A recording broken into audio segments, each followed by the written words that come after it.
Derivation of Ohm's law and expression for resistivity. Suppose n be number of electrons per unit volume. अगर number of electrons per unit volume है तो इसका दूसरा name होता है n is concentration of electrons और number density of electron. तो number of electrons per unit volume के लिए आपने term दी एक concentration of electrons या फिर number density, right? किसी भी चीज़ को वॉल्यूम से डिवाइड करो उसमें डेंसिटी वर्ड इंट्रोड्यूस कर सकते हैं.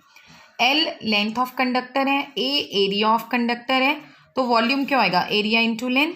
ये मेरा कंडक्टर है of length L. It is connected with an external source. A be the area of cross section. This is the direction of current. Capital N number of free electrons हैं, तो small N क्या था? Total number divided by volume. तो capital N की value क्या हो गई? N into A into L. Q is the total charge in the conductor. Q is equals to N into E. N की वैल्यू put कर दो N A L here. तो आपके पास क्या आएगा? N A L into E. और current का फॉर्मूला होता है rate of flow of charge, तो Q अपॉन T. Q की इस वैल्यू को divide by T, right? VD drift velocity distance upon time. Distance आपने यहाँ पे क्या कंसिडर करा है? L. So L upon T. Now right I equals, I की वैल्यू पुट करते हैं बेटा, N A L E upon T. आपके पास ये वाली वैल्यू थी, इसको आप कन्वर्ट कर दो. V D is equals to L upon T. So L upon T की जगह हमने पुट कर दिया वी डी. तो आई का expression in terms of drift velocity क्या आ गया? N e A v d. Drift velocity is directly proportional to current, right?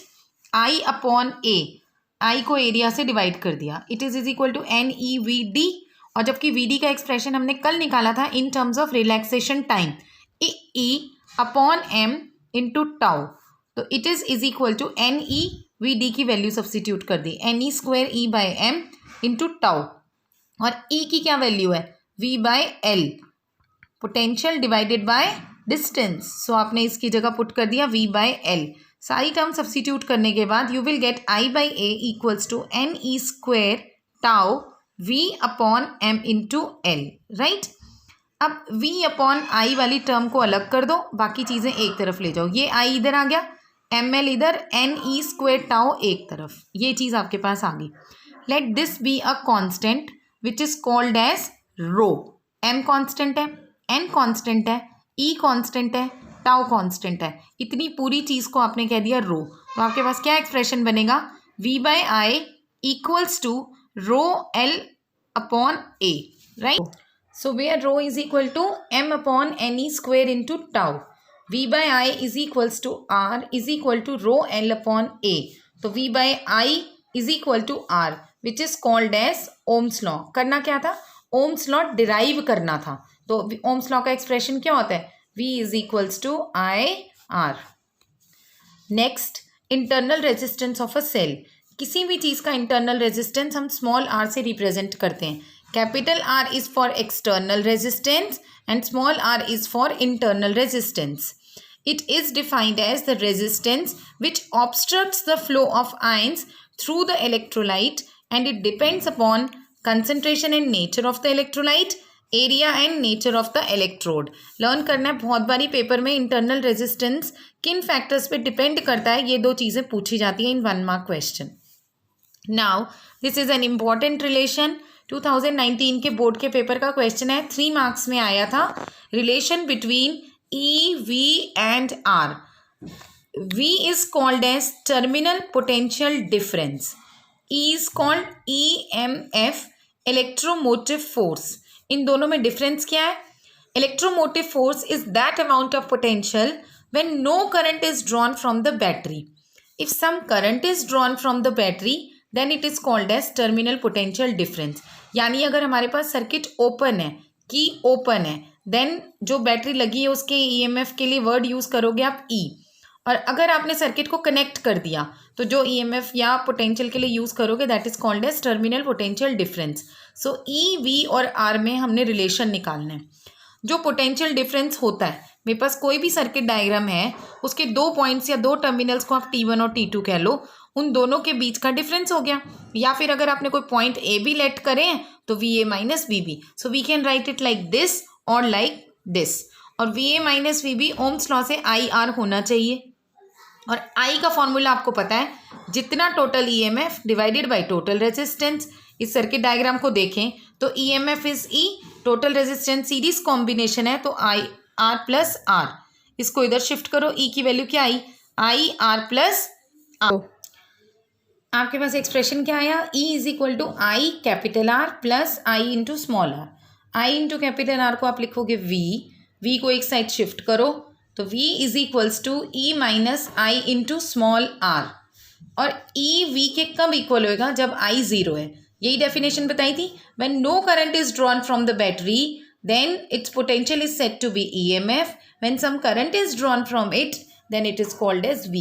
It is called terminal potential difference and E is called as EMF of the cell. Next is Kirchhoff law. Kirchhoff के दो law हैं, this is very very important. इस बारी exam में 5 number का numerical आया था इस टॉपिक में से। 2 रूल्स हैं आपके पास, आज सिर्फ रूल समझने हैं, कल से हम इसकी न्यूमेरिकल क्लास लगाएंगे। First law, it is called junction rule. किसी भी पॉइंट पर the incoming current will be equal to outgoing current. Incoming current is equal to outgoing current or algebraic sum or the vector sum of all the currents at a point is taken as 0. अगर मैं incoming current का sign positive ले रही हूँ तो outgoing current का minus, सबका सम। I1 I2 incoming है, इस तरफ आ रहा है, I3 I4 I5 out going current है, एरो देखो बाहर की तरफ है तो उसमें माइनस का निशान। Total incoming total outgoing दोनों का वेक्टर सम टेकन एज 0, यानी sum of all the current at a point at a junction. Junction बोलते हैं जहाँ पर बहुत सारी तरफ से बहुत सारी डायरेक्शन से आकर एक ही पॉइंट पर कोई चीज़ मीट करे। लुधियाना जंक्शन, हर डायरेक्शन से आने वाली train Ludhiana junction railway station पर आती है, तो जंक्शन वर्ड यूज होता है जहां पर किसी भी डायरेक्शन से एक पॉइंट पे कोई चीज मीट करे। Second law, it is called loop rule. कोई क्लोज्ड पाथ होना चाहिए और उस क्लोज्ड पाथ में sum of potential in that loop is taken as 0। Summation v is equals to 0। It is also termed as law of conservation of energy. Right now sign convention wise कल हम इसे apply करेंगे, मैं इसे फिर से revise कराऊंगी। Resistor और सेल, किसी भी इलेक्ट्रिक डिवाइस में आपके पास यही 2 चीज़ें यूज होती हैं। रेजिस्टर में अगर आप ए से बी की तरफ जा रहे हो, करंट की डायरेक्शन भी ए से बी की तरफ है, तो आप वी को पॉजिटिव क्या लोगे, plus I into R. Right, अगर आप उल्टा जा रहे हो, बी से ए की तरफ जा रहे हो और करंट की डायरेक्शन उस तरफ है, ऑपोजिट है, तो आप लिखोगे माइनस आई आर, यानी positive along the direction of current, negative opposite to that of the current. Cell के केस में हमने करंट की डायरेक्शन नहीं देखनी। अगर आप ए टू बी जा रहे हो, प्लस से माइनस की तरफ जा रहे हो, जहाँ से शुरू होना है प्लस तो पॉजिटिव साइन लेना है। अगर आप बी टू ए जा रहे हो तो बी से चले तो बी वाली टर्मिनल किससे कनेक्ट, जहाँ से शुरू हुए, बी से शुरू हुए, बी नेगेटिव से कनेक्ट है तो आपने क्या लेना है, नेगेटिव। पोटेंशियल डिफरेंस में डायरेक्शन ऑफ करंट को ऑब्जर्व नहीं करना। एसएल अरोड़ा इसका ऑपोजिट लेती है, तो या तो आप ये वाली चीज़ को याद रखो या आप एसएल के हिसाब से चलो। I think this is the easiest वे। तो ये डायरेक्शन और ये डायरेक्शन अच्छी तरह से याद करो and tomorrow I will give you few examples related with the Kirchhoff law.